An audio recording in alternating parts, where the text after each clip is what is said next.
मुश्किलें दिल के इरादे आजमाती है। मुश्किलें दिल के इरादे आजमाती है, स्वप्न के पर्दे निगाहों से हटाती है। हौसला मत हार गिर कर ओ मुसाफिर, हौसला मत हार गिर कर ओ मुसाफिर, ठोकरें इंसान को चलना सिखाती है। नमस्कार, मैं अविनाश विश्वास स्वागत करता हूं आपको अपने चैनल मैथ्स माउंट में, और हम पढ़ रहे हैं लाभ हानि। तो चलिए प्रश्न देखते हैं। देखिए प्रश्न दिया हुआ है, एक दुकानदार अपना सामान 20% लाभ पर बेचता है। यदि वह सामान को 10% अधिक पर खरीदता और 25% लाभ पर बेचता तो 14 रुपया अधिक मिलते। सामान का क्रय मूल्य बताएं। ठीक है, तो क्रय मूल्य मान लेंगे x, माना क्रय मूल्य बराबर x।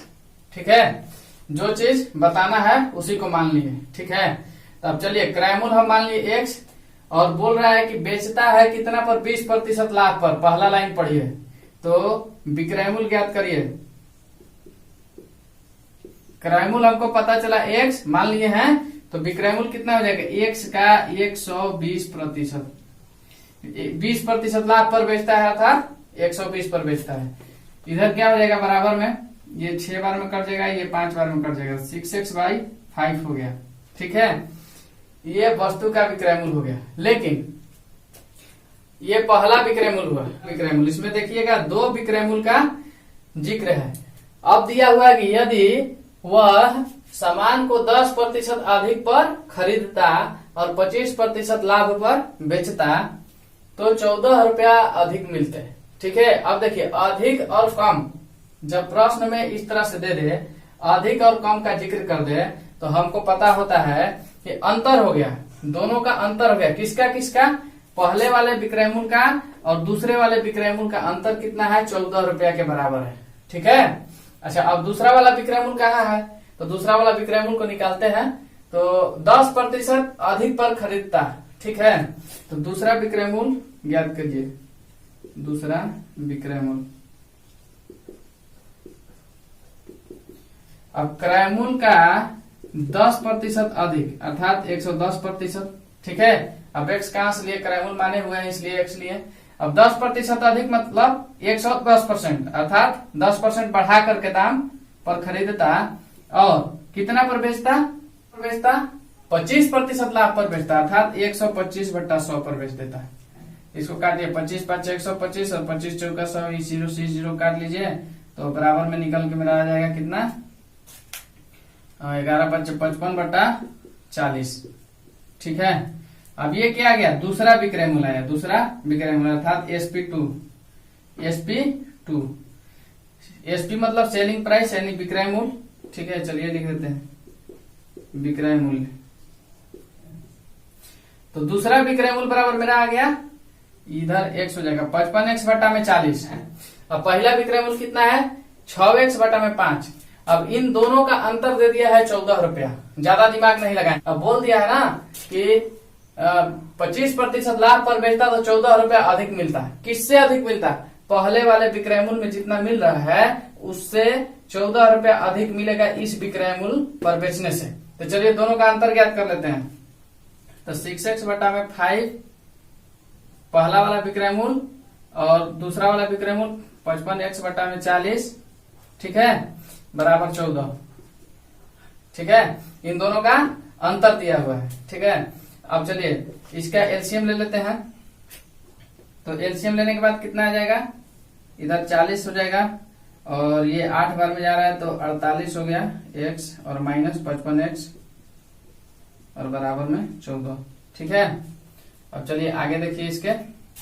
अब 55x और 48x का अंतर कितना आ जाएगा, 7x। 7x बराबर अब हो गया 14×40। ये 40 कहां से, ये जो है ना ये इधर आ जाएगा बराबर किस तरफ, तो भागा में तो गुना में हो गया इसलिए 14×40। अभी 7 से काटिए इसको 2 बार में, और 40 गुना कितना हो गया, 80 रुपया। ठीक है, किसका मान 80 रुपया आया, x का मान आया। किसका, x बराबर 80। अब x मेरा क्या है, क्रय मूल्य है। ठीक है, x क्या है, क्रय मूल्य है। तो हमको ज्ञात क्या करना था, क्रय मूल्य बताना था, इसलिए मेरा क्रय मूल्य बराबर 80 रुपए आ गया। ठीक, कोई दिक्कत है? कोई दिक्कत नहीं होना चाहिए। इसको हम यहाँ भी बना सकते थे, ये समझाने के लिए आपको इतना लंबा करना पड़ा। इसको सिर्फ यहाँ पे कैसे बना देंगे देख लीजिए। अब हमको पता है कि x का 120% पर बेचा जा रहा था पहले। अब देख लीजिए यहाँ पे जो दिया हुआ है ना, ये 14 विक्रय मूल्य का अंतर दिया हुआ है। तो पहला विक्रय मूल्य कितना मेरा कितना हो जाएगा, 120 बटा में 100 हो जाएगा। x का 120 बटा 100 और माइनस काहे के लिए, क्योंकि अंतर 14 रुपया दिया है, इसलिए अंतर मतलब घटाव, घटाव का चिन्ह दे दिए। अब चलिए x का 110% पर खरीदता है, अर्थात 10% बढ़ा करके खरीद रहा है, और 25% पर बेच रहा है लाभ पे, 125% बटा में 100। अब अंतर कितना का है, 14 रुपए का। अब सिर्फ यही इसको हल कर दीजिए। 6 और 5 हो गया, यहाँ पे 0 से 0, और ये 5 और ये 4 हो गया। तो कितना हो गया, 6x बटा 5 और माइनस 11 5 55x और बटा में 40 बराबर 14।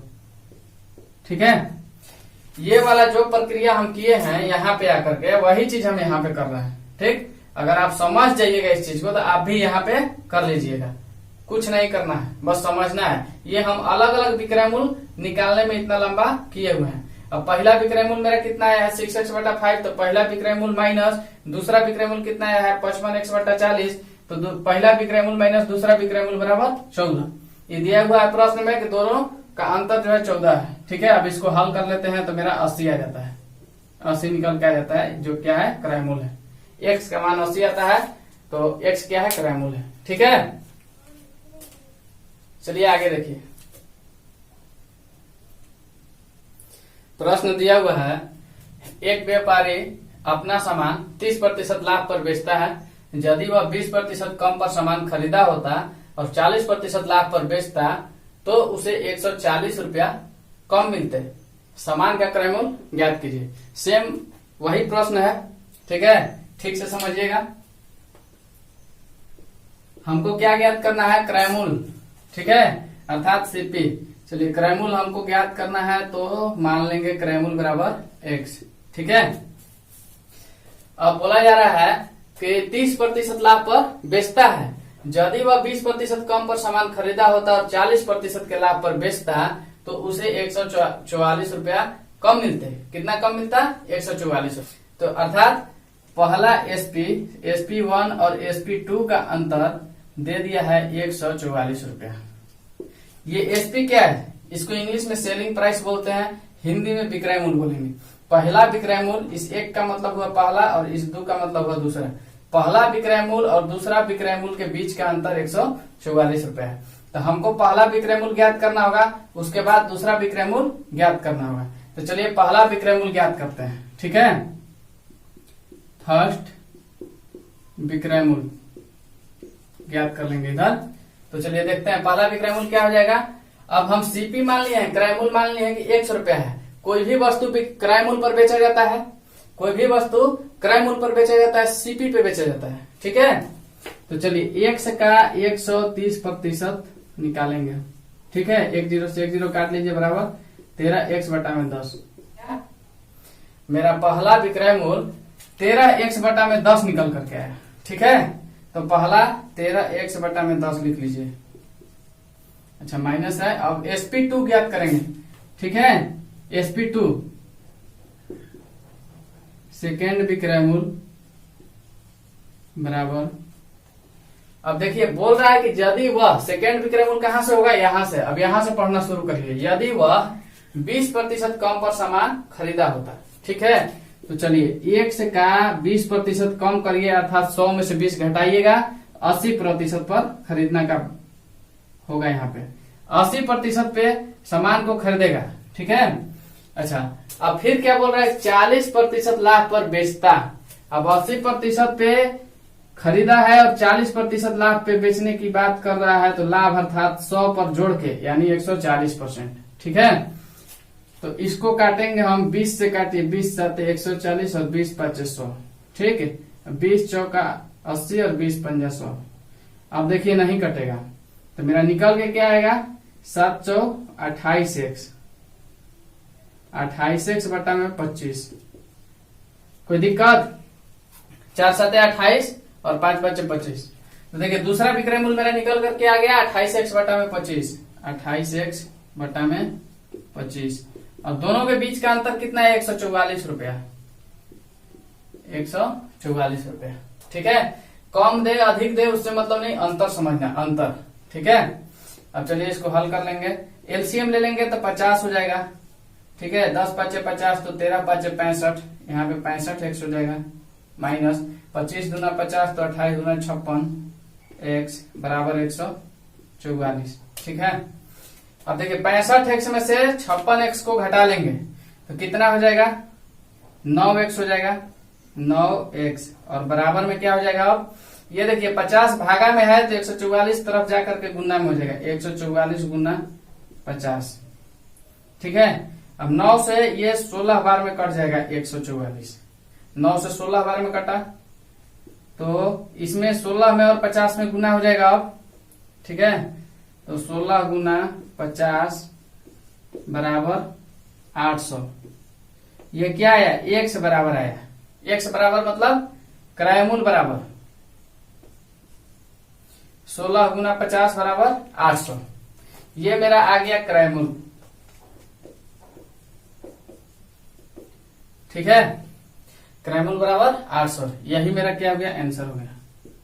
तो हम क्या क्या किए हैं, जब भी इस तरह से प्रश्न दिया हो और उसका कम या अधिक में रुपया दिया हो, अर्थात दोनों के बीच का अंतर, इसको क्या समझते हैं? SP1 और SP2 के बीच में अंतर ज्ञात करने के लिए कह रहा है। पहला विक्रय मूल्य और दूसरा विक्रय मूल्य के बीच का अंतर दे दिया है 144 रुपया। ठीक है, कोई एक जो है ना 144 रुपया का कम बेसी है तो उसको अंतर बोलेंगे। तो दोनों विक्रय मूल्य के बीच का अंतर मेरा आ गया 144 रुपया। तो उसको हम हल किए तो x का मान मेरा निकल करके आया 800 रुपया, और x क्या है? x मेरा क्रय मूल्य है, इसीलिए मेरा यही आंसर हो गया। ठीक है, कोई दिक्कत? कोई दिक्कत नहीं होना चाहिए। ये SP1 का वैल्यू यहाँ निकाले हैं 13x बटा में 10। अब सोचिए 13x बटा में 10 कहाँ से ला दिए? तो यहाँ देखिए इसका कैलकुलेशन है, 13x बटा में 10 कहाँ से आया है? तो x का 130% निकाले हैं। अब 28x बटा 25 कहाँ से आया है? तो यहाँ देखिए इसका कैलकुलेशन है। ठीक है, 4 7 28 और 5 5 25। बिल्कुल आसान है, समझने की कोशिश कीजिएगा, आपको समझ में आ जाएगा। चलिए आगे देखते हैं। अब देखिए ये प्रश्न है अनुपात वाला।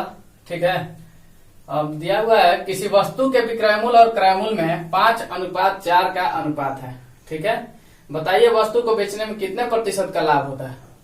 इस प्रश्न में लाभ हो रहा है। ठीक है, कितना प्रतिशत का लाभ हो रहा है वही हमको बताना है। देखिए कैसे बनेगा। यहाँ पे विक्रय मूल्य और क्रय मूल्य में 5:4 का अनुपात है, अर्थात विक्रय मूल्य मेरा विक्रय मूल्य 5 है। ठीक है, और क्रय मूल्य 4 है। कहां से लिखें? विक्रय मूल्य और क्रय मूल्य का अनुपात 5:4 दिया हुआ है, 5:4। अच्छा, विक्रय मूल्य पहले है ना, इसीलिए विक्रय मूल्य ये हो गया पहले वाला और क्रय मूल्य ये हो गया बाद वाला। ठीक है, तो अब इसमें पूछ रहा है कितने प्रतिशत का लाभ होता है। तो सबसे पहले लाभ निकालते हैं। तो विक्रय मूल्य में से क्रय मूल्य जाता है तो क्या आता है? लाभ आता है। लाभ बराबर क्या हो जाएगा? विक्रय मूल्य माइनस क्रय मूल्य। तो चलिए अब लाभ बराबर विक्रय मूल्य माइनस क्रय मूल्य हो गया, और विक्रय मूल्य 5 दिया है, क्रय मूल्य 4 दिया है, तो लाभ मेरा निकल कितना गया? 1। मैं बिल्कुल डिटेल से आपको बताता हूं। ठीक है, कोई शॉर्टकट नहीं, क्योंकि हम सिखाने हैं। ठीक है, कोई ये ट्रिक व्रिक वाला बात नहीं। चलिए आप पूरा एक्सप्लेन देखिए। तो यहाँ लाभ मेरा निकल के आया क्या? 1। तो लाभ प्रतिशत अब निकल जाएगा। जब लाभ निकल के आ गया तो अब लाभ प्रतिशत बताएंगे। तो लाभ प्रतिशत बराबर सूत्र क्या होता है? लाभ गुना 100 और बटा में क्रय मूल्य, यही होता है ना, यही सूत्र होता है। ठीक है, प्रतिशत में ये चीज हम लोग पढ़ दिए हैं। लाभ कितना दिया हो? 1 रुपया का लाभ होता है, और गुना में क्या? 100, और बटा में 1 गुना 100 बटा में क्रय मूल्य। क्रय मूल्य कितना? क्रय मूल्य यहाँ है, देखिए 4। ठीक है, अब इस 4 से इसको काटिए, कितना बार में? 25 बार में। ठीक है, तो लाभ प्रतिशत बराबर कितना मिल गया हमको? 25। ठीक है, तो 25% का इसको लाभ होता है। यही मेरा आंसर है। क्या कोई दिक्कत? चलिए इस पर एक और प्रश्न बताते हैं जिसमें हानि प्रतिशत आपको ज्ञात करना होगा। यहाँ पर तो लाभ प्रतिशत सीख लिए, अब हानि प्रतिशत के लिए एक और प्रश्न देख लीजिए। चलिए हानि प्रतिशत वाला प्रश्न के लिए हम कहीं और नहीं इसी प्रश्न में देख लेंगे। ये 5 है, तो यहाँ 4 कर लीजिए, और ये 4 है ना, जिसको 5 कर लीजिए। ठीक है, अब देखिए विक्रय मूल्य छोटा हो गया, क्रय मूल्य बड़ा हो गया, तो इसमें मेरा हानि हो जाएगा, आप देख लीजिएगा। ठीक है, तो इसमें क्या निकालना है? लाभ प्रतिशत नहीं, अब हानि प्रतिशत हमको ज्ञात करना है, हानि। ठीक है, इसी प्रश्न में आपको समझा देते हैं।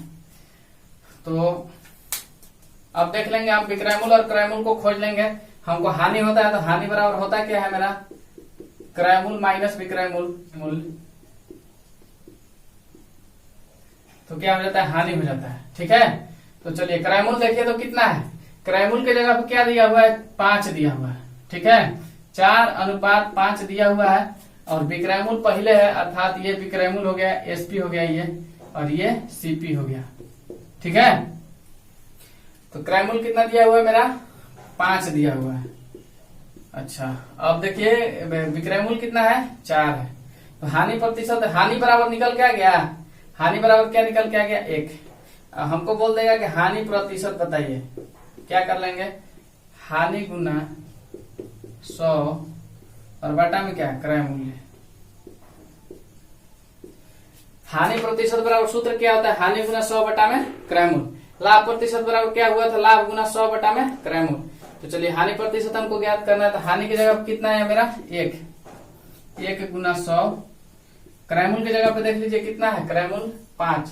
ये इसको इससे काटिए, कितना बार में? 20 बार में, अर्थात 20% हानि हुआ। कितना प्रतिशत का हानि होता है? 20% का हानि होता है। ठीक है, तो ये हो गया कि इसमें आप अनुपात वाला में प्रतिशत लाभ और प्रतिशत हानि निकालने के लिए सीख गए। ठीक है, अब इसमें भी थोड़ा सा कुछ अगला क्वेश्चन देख लीजिए। देखिए प्रश्न दिया हुआ है, किसी वस्तु का क्रय मूल्य विक्रय मूल्य का 3/4 है, तो उस पर कितने प्रतिशत का लाभ होगा? तो देखिए समझिएगा,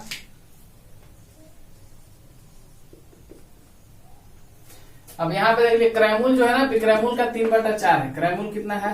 क्रय मूल्य बराबर विक्रय मूल्य का 3/4। देखिए कोई दिक्कत है? क्रय मूल्य बराबर विक्रय मूल्य का 3/4। क्रय मूल्य कितना है? तो विक्रय मूल्य का 3/4 है। ठीक है, अब देखिए ये विक्रय मूल्य इधर गुना में है, गुना का चिन्ह है ना, तो बराबर के इस तरफ आएगा तो भागा में हो जाएगा, अर्थात क्रय मूल्य और बटा में विक्रय मूल्य हो जाएगा, विक्रय मूल्य। ये विक्रय मूल्य बराबर किस तरफ आया तो नीचे में आ गया, भागा में। अब इधर क्या बचा? 3/4। ठीक, अब देखिए क्रय मूल्य बराबर मेरा कितना आ गया? 3 आ गया है, और विक्रय मूल्य बराबर 4 आ गया है। ठीक, तो इसमें कितना प्रतिशत का लाभ होता है? तो पहले लाभ निकाल लीजिए। विक्रय मूल्य माइनस क्रय मूल्य, अर्थात 4 - 3, अर्थात 1 रुपया का। ठीक है, अब प्रतिशत लाभ बराबर 1 गुना 100 और बटा में क्रय मूल्य। क्रय मूल्य कितना दिया हुआ है? 3 है। 3 से 100 कटेगा नहीं, तो 33.13 पूर्णांक का लाभ होगा। कोई दिक्कत? कोई दिक्कत नहीं। ठीक है, ये यहाँ पे हमको समझना होगा। क्रय मूल्य और विक्रय मूल्य जो दिया हुआ है, ये यहीं तक प्रश्न का मेन रहस्य छिपा हुआ है। ठीक है, क्रय मूल्य जो है विक्रय मूल्य का 3/4 है, तो हम इसको लिख लेंगे क्रय मूल्य बराबर विक्रय मूल्य का 3/4। अब इस विक्रय मूल्य को बराबर की इस तरफ लाएंगे तो गुना से भाग में आ गया, और इधर क्रय मूल्य बटा विक्रय मूल्य, और इधर 3/4, अर्थात पता चला कि क्रय मूल्य कितना है मेरा? 3 है। क्रय मूल्य जो है 3 हो गया यहाँ पे, विक्रय मूल्य क्या है? 4 हो गया है। ठीक है, अब विक्रय मूल्य में से क्रय मूल्य चला जाएगा तो लाभ निकलता है, तो 4 में से 3 गया तो 1। अब इसको हल किया तो 33.1/3% का लाभ निकल कर आता है। ठीक है, एक प्रश्न और देखिए। प्रश्न दिया हुआ है, किसी वस्तु को बेचने पर उसका लाभ विक्रय मूल्य का 2/7 है तो लाभ प्रतिशत ज्ञात कीजिए। ठीक है, कैसे ज्ञात कर लेंगे? प्रश्न में क्या दिया हुआ है ये चीज पढ़िए। लाभ विक्रय मूल्य का 2/7 है। लाभ बराबर विक्रय मूल्य का 2/7। ठीक है, तो चलिए अब लाभ बट्टा में क्या हो जाएगा? विक्रय मूल्य। कहां से?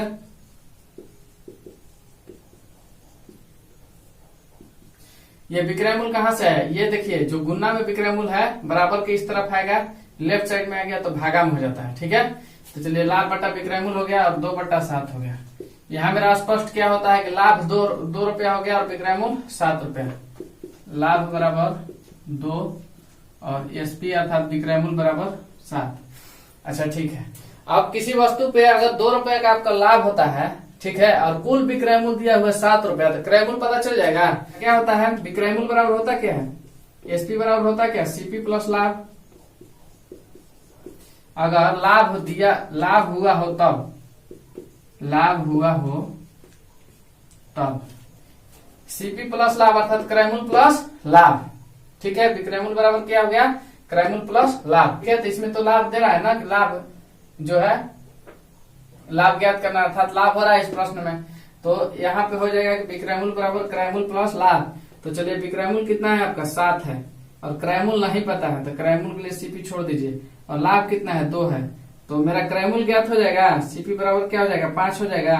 ये 7 जो है ये 2 माइनस में आ जाएगा, इधर बराबर की इस तरफ -2 हो जाएगा। 7 में से 2 जाएगा तो 5, अर्थात क्रय मूल्य कितना हो गया है? 5। ठीक है, अब हमसे पूछा क्या जा रहा है? लाभ प्रतिशत बताएं। लाभ प्रतिशत, तो लाभ मेरा कितना है? लाभ 2 है। ठीक है, अच्छा क्रय मूल्य कितना है? 5 है और गुना में 100। ये लाभ प्रतिशत बराबर फॉर्मूला होता है ना कि लाभ गुना 100 बटे में कटेगा जी 20 बार में, और 20 दूनी 40% का लाभ हो गया। यही मेरा आंसर हो गया, 40%।